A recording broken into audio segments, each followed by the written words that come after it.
বন্ধুরা, পৃথিবীতে অনেক ছোট বড় কাজ রয়েছে, কিন্তু এর মধ্যে কিছু কাজ এমনও আছে যা করার জন্য কর্মীরা নিজেদের জীবন বাজি রাখে এবং এর বিনিময়ে তারা সামান্য কিছু টাকা পায়। এমনকি কিছু লোকের বেতন এত কম হয় যে তাদের মাসের রোজগারে তাদের বাড়ির খরচও চলে না। তো বন্ধুরা, আজকের এই ভিডিওতে আমি আপনাদের বিশ্বের এমনই 10টি বিপজ্জনক কাজের কথা বলবো, যে কাজগুলোর কথা জানার পর আপনার গা শিউরে উঠবে। তাহলে আর কথা না বাড়িয়ে চলুন আজকের ভিডিওটি শুরু করা যাক। প্রথমেই রয়েছে আকাশচুম্বী অট্টালিকার কাচ পরিষ্কার করা। বন্ধুরা, এটি বিশ্বের এমন একটি কাজ যার কথা শোনার পর হয়তো খুব কম লোকেই এটি করতে চাইবে, কারণ এটি বিশ্বের সবচেয়ে বিপজ্জনক কাজগুলোর মধ্যেও একটি। এতে আপনাকে একটি উঁচু বিল্ডিংয়ের উপরে উঠে সেখানকার জানালার কাচ পরিষ্কার করতে হবে। আর এই কাজটি এত বেশি ঝুঁকিপূর্ণ হয় যে যা দেখলে আপনার নিঃশ্বাস বন্ধ হয়ে যাবে, কারণ এই কাজ করার জন্য আপনাকে শুধু একটি দড়ি দেওয়া হয়, যার সাহায্যে আপনাকে উঁচু উঁচু বিল্ডিংয়ে ঝুলে ঝুলে সেখানকার কাচ পরিষ্কার করতে হয়। আর এছাড়াও নিরাপত্তার জন্য আপনাকে অন্য কোনো দড়িয়ে দেওয়া হয় না। যদি এই দড়ি কোনোভাবে ছিঁড়ে যায়, তবে এই দড়িতে কাজ করা কর্মী 200 ফুট নিচে গিয়ে পড়বে। এবার আপনারা নিজেরাই আন্দাজ করতে পারেন যে এই কাজটি কতটা ঝুঁকিপূর্ণ। আকাশচুম্বী অট্টালিকার কাজ পরিষ্কার করার কাজ বেশিরভাগ দেশেই হয়ে থাকে, কিন্তু এই কাজের সবচেয়ে বড় বাজার দুবাইয়ে, কারণ সেখানকার বেশিরভাগ মরুভূমি হবার কারণে সেখানকার উঁচু উঁচু বিল্ডিংয়ের কাজ খুব তাড়াতাড়ি নোংরা হয়। তবে দুবাইতে কাজ করা কাজ পরিষ্কার কর্মীদের একটি বড় বিপদ সবসময় তারা করে ফেলে। সেখানে যে কোনো সময় ঝড় আসতে পারে, যার কারণে এই কাজে নিযুক্ত কর্মীদের সবসময় বিপদের ঝুঁকি লেগেই থাকে। এখন বাংলাদেশে এই কাজে যারা নিযুক্ত রয়েছে তারা মাসে 12 থেকে 12,500 টাকা রোজগার করে, আর বাইরের দেশগুলোতেই কর্মীদের 30 থেকে 40,000 টাকার মতো দেওয়া হয়। এরপরে রয়েছে নর্দমা সাফাই, যাকে বিশ্বের সবচেয়ে ঘৃণ্য এবং নোংরা কাজ বলা চলে, কিন্তু কিছু লোকের জন্য এটাই তাদের রুজির একমাত্র উপায়। এই কাজটি মূলত বাংলাদেশ, ভারত এবং পাকিস্তানেই বেশি দেখা যায়, যেখানে একবার পরিষ্কার করার জন্য নর্দমার ভেতরেও নামতে হয়। আর এই কর্মীদের তখনই ডাকা হয় যখন কোথাও নর্দমা বা ড্রেন বন্ধ হয়ে যায়, সেগুলো খোলার জন্য কর্মীদের প্রয়োজন হয়। এই কাজে এতটাই ঝুঁকি থাকে যে এতে কাজ করা কর্মীর প্রাণও যেতে পারে, কারণ তাদের এমন জায়গায় নামতে হয় যেখানে বিষাক্ত গ্যাসও থাকতে পারে। নিজেদের জীবন বাজি রেখে এই লোকেরা সাফাই করে। যদি এরা না থাকতো, তবে না জানি কত শহর সবসময় রাস্তায় জলে জমে থাকতো। তাদের এত ঝুঁকিপূর্ণ কাজের জন্য তারা মাসে মাত্র 12,000 টাকার মতো রোজগার করে। এরপরে রয়েছে বৈদ্যুতিক পাওয়ার লাইনে স্থাপনকারী। বন্ধুরা, এই কাজে নিযুক্ত লোকদের কয়েকশো ফুট উচ্চতায় উঠে পাওয়ার লাইন স্থাপন করতে হয়, আর এই উচ্চতা এতটাই বেশি হয় যে ওখান থেকে একবার নিচে দেখলে হয়তো আপনার ভয়ে হার্ট অ্যাটাকও হয়ে যেতে পারে। এই কাজে নিযুক্ত লোকদের এত সময়ও থাকে না যে তারা নিচে নেমে খাবার খাবে। তাদের ওই তারের উপরে বসেই খাবার খেতে হয় এবং তাদের বিশ্রামও ওই তারের উপরে শুয়েই নিতে হয়। যদিও তাদের নিরাপত্তার জন্য কোমরে একটি তার বাঁধা হয়, কিন্তু যদি কোনোভাবে সেই তার ছিঁড়ে যায়, তবে তার নিরাপত্তার জন্য আর কোনো অবস্থা থাকবে না। এরপর রয়েছে টাওয়ারে ওঠা। বিশ্বজুড়ে যত টাওয়ার রয়েছে সেগুলো তৈরি করা মোটেও সহজ কাজ নয়, আর এই টাওয়ারগুলোর উচ্চতা কয়েক হাজার ফুট পর্যন্ত হয়ে থাকে। যদি এই টাওয়ারের কোনো রকম খারাপই দেখা যায়, তবে একজন টেকনিশিয়ানকে এর উপরে উঠে যেতে হয়, যাতে সে উপরে উঠে গিয়ে সেই খারাপ ঠিক করতে পারে। আর একটি টাওয়ারে ওঠার সময় অনেক চ্যালেঞ্জের মুখোমুখি হতে হয়। যখন আপনি এই টাওয়ারের উচ্চতায় উঠবেন, ততই বাতাসের চাপও আপনার উপরে বাড়তে থাকবে। আর কখনো কখনো এই বাতাসের চাপ এতটাই বেশি হয় যে ওই টাওয়ারের ওপর থেকে নড়তে থাকে বলে মনে হয়।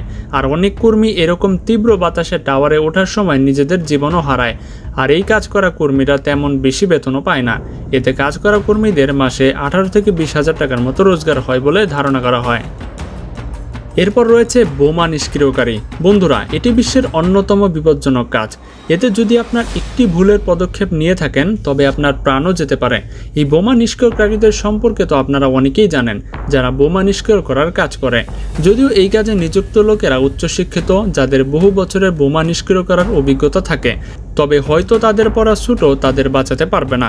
এবার এই বিপজ্জনক কাজের কথা বলার পর আপনারা হয়তো ভাবছেন, যখন এই কাজ এত বেশি বিপজ্জনক, তখন এতে নিযুক্ত কর্মীদের বেতনও হয়তো লক্ষ লক্ষ টাকা হবে। তো বন্ধুরা, বোমা নিষ্ক্রিয় করার কাজে বেতন তাদের অভিজ্ঞতার ভিত্তিতে দেওয়া হয়। যদি কোনো ব্যক্তি 1 বছর থেকে 3 বছর পর্যন্ত বোমা নিষ্ক্রিয় করার অভিজ্ঞতা থাকে, তবে তার বেতন 50 থেকে 60,000 টাকার পর্যন্ত হয়ে থাকে। কিন্তু যদি কোনো ব্যক্তি 5 থেকে 8 বছরের পর্যন্ত অভিজ্ঞতা থাকে, তখন তার বেতন 90 থেকে 1 লক্ষ টাকা পর্যন্ত হয়ে থাকে। এরপর রয়েছে সালফার খনি শ্রমিক। বন্ধুরা, এটি বিশ্বের এমন একটি কাজ যা কর্মীদের জীবন কমিয়ে দেয়, কারণ এই সালফার খনিজ কাজ বেশিরভাগ আগ্নেয়গিরির আশেপাশে করা হয়, যেখানে সালফারের পরিমাণ বেশি থাকার কারণে লোকেরা ঠিক শ্বাস নিতে পারে না এবং তাদের ফুসফুসে বিষাক্ত গ্যাসও চলে যায়, যার কারণে সেখানে কাজ করা কর্মীদের জীবনকাল কমতে থাকে।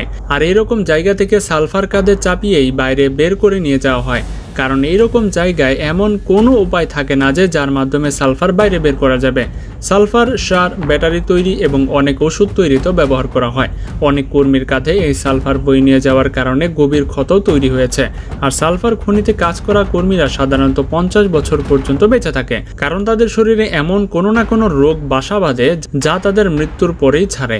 আর এই খনিতে কাজ করা কর্মীরা সারাদিনে মাত্র 400 থেকে 500 টাকার মতো রোজগার করে। এরপর রয়েছে উইন্ড টারবাইন টেকনিশিয়ান। বন্ধুরা, আপনারা নিশ্চয়ই অনেক উঁচু উঁচু উইন্ড টারবাইন দেখেছেন, যেখানে বাতাসের সাহায্যে বিদ্যুৎ তৈরি করা হয়।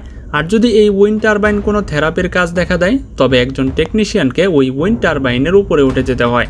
আর তিনি এত উচ্চতায় নিজের জীবন বাঁচিয়ে রেখে খারাপ হওয়া উইন্ড টারবাইনটি ঠিক করার চেষ্টা করে। এত উচ্চতায় বাতাসের চাপ এত বেশি থাকে যে টেকনিশিয়ানকে নিজেকে 2 থেকে 3 জায়গায় বেঁধে রাখতে হয়। কিন্তু যদি তার পা কোনোভাবে পিছলে যায়, তবে তিনি কয়েক হাজার ফুট নিচে মাটিতে পড়ে যাবেন, যার ফলে সেই টেকনিশিয়ানের বাঁচার কোনো সম্ভাবনাই থাকবে না।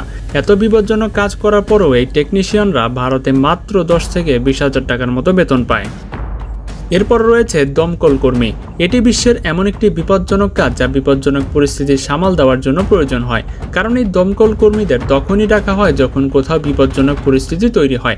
যেমন যদি কোথাও আগুন লাগে, তবে প্রথমেই দমকল কর্মীকে ডাকা হয়। আর এই কাজটি এতটাই বিপজ্জনক হয় যে দমকল কর্মীরা নিজেদের জীবন বাজি রেখে অন্যদের জীবন বাঁচায়। এরপরে রয়েছে খনি শ্রমিক। বন্ধুরা, খনিতে কাজ করা কতটা বিপজ্জনক হতে পারে তা আপনারা এখনই জানতে পারবেন, কারণ খনিতে কাজ করার সময় পাথর কাটার জন্য ছোট ছোট গুহায় যেতে হয়। যদি সেখানে কোনো পাথরের টুকরো ভেঙে কারো ওপরে পড়ে, তবে সেই জায়গায় কাউকে বাঁচানো একেবারেই অসম্ভব। তো বন্ধুরা, আজকের এই ভিডিওতে দেখানো কোন কাজটি আপনার কাছে সবচেয়ে বেশি বিপজ্জনক বলে মনে হয়েছে সেটা কিন্তু অবশ্যই আমাদেরকে কমেন্টে জানাতে ভুলবেন না। আর আজকের ভিডিওটি ভালো লাগলে অবশ্যই ভিডিওতে একটা লাইক, এবং এখনও যারা আমাদের চ্যানেলটি সাবস্ক্রাইব করেননি তারা নতুন নতুন ভিডিও দেখার জন্য এখনই সাবস্ক্রাইব করে পাশে থাকে বেল আইকনটি অন করে দিবেন। তো দেখা হচ্ছে পরবর্তী পর্বে মজার কোন এপিসোড নিয়ে। আজকের মতো এখানেই বিদায়। আল্লাহ হাফেজ।